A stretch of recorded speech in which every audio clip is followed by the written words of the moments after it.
Well, thank you for watching our podcast again. We appreciate your interest in what's going on here in Washington. The big news this week, of course, is the decision by the Supreme Court to uphold the health care law in all of its major aspects. That, in my view, is very good news for New Mexico. This will ensure that people with pre-existing conditions will not be denied health care coverage. It will ensure that young people can continue to be covered by their parents' health care until they're age 26.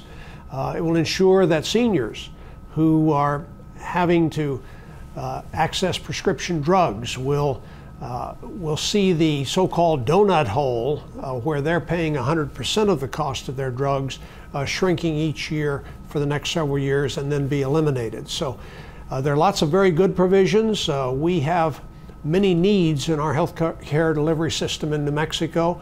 This legislation will help us improve the quality of our health care in New Mexico. It will improve the availability and the access to health care in our state. And I think overall it will be a very good thing for New Mexico. So I think the Supreme Court obviously understood the situation well. They determined that the judgment of Congress should be respected in this legislation, and so I commend the court for that decision. Again, thank you for watching, and we'll do this again in 2 weeks, because next week the Senate is in recess for the 4th of July break. I'll be in New Mexico, traveling throughout the state during that week, but the week following that we'll do another podcast.